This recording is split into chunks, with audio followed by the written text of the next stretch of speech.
Lesson 73. I will there be light. Breathing deeply and closing our eyes as we receive this lesson.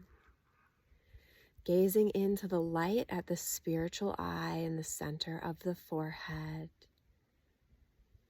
Inviting the Christ light there with all of our will. I will there be light.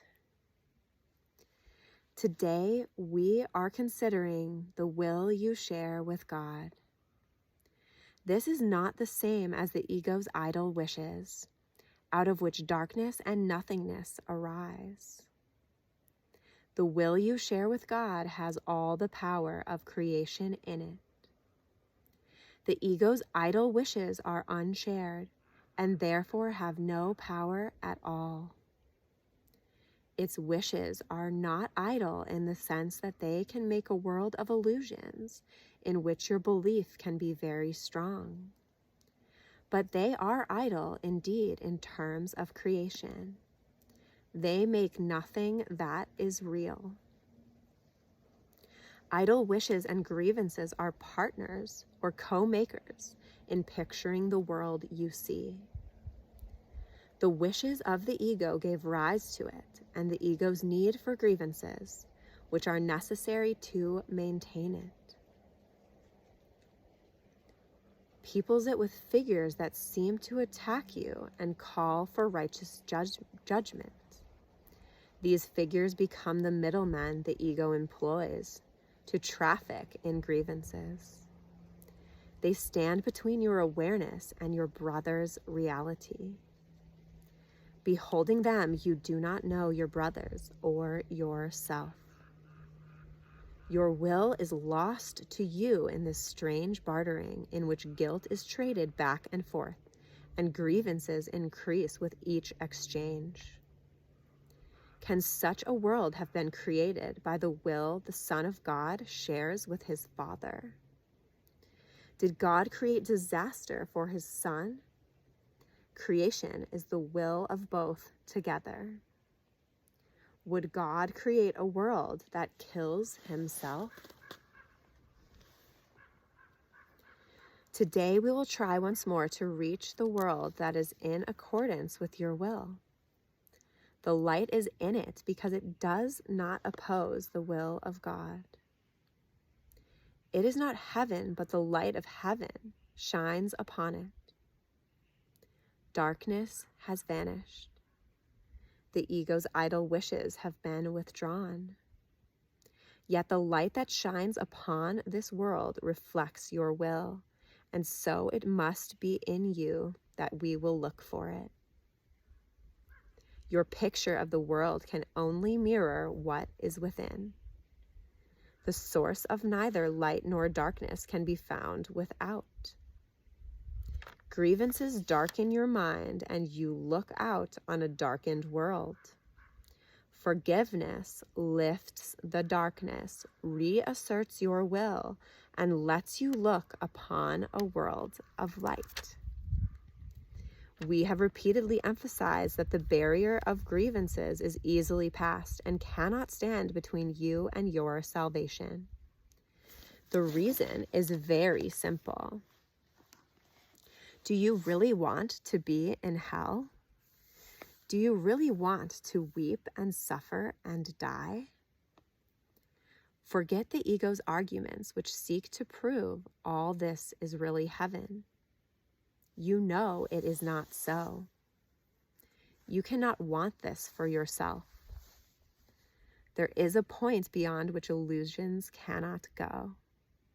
Suffering is not happiness, and it is happiness you really want. Such is your will in truth, and so salvation is your will as well. You want to succeed in what we are trying to do today. We undertake it with your blessing and your glad accord. We will succeed today if you remember that you want salvation for yourself. You want to accept God's plan because you share in it. You have no will that can really oppose it, and you do not want to do so. Salvation is for you. Above all else, you want the freedom to remember who you really are.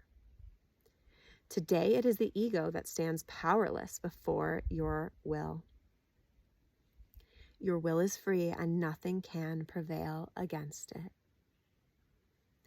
Therefore, we undertake the exercises for today in happy confidence, certain that we will find what it is your will to find, and remember what it is your will to remember. No idle wishes can detain us nor deceive us with an illusion of strength. Today, let your will be done and end forever the insane belief that it is hell in place of heaven that you choose. We will begin our longer practice periods with the recognition that God's plan for salvation, and only His, is wholly in accord with your will. It is not the purpose of an alien power thrust upon you unwillingly. It is the one purpose here on which you and your Father are in perfect accord. You will succeed today. The time appointed for the release of the Son of God from hell and from all idle wishes.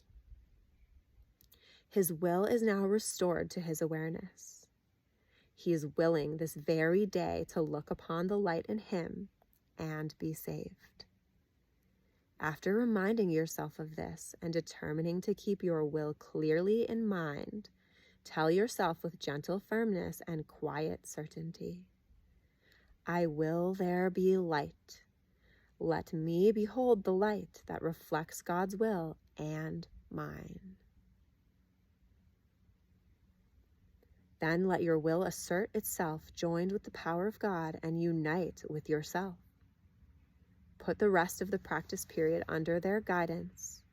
Join with them as they lead the way. In the shorter practice periods, again, make a declaration of what you really want to say. I will there be light. Darkness is not my will. This should be repeated several times an hour. It is most important, however, to apply today's idea in this form immediately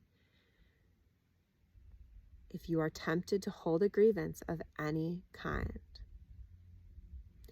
This will help you let your grievances go instead of cherishing them and hiding them in darkness. I will there be light. Darkness is not my will. I will there be light. Bless our practice today in Christ's light, which we are. I will there be light. Om Shanti Om.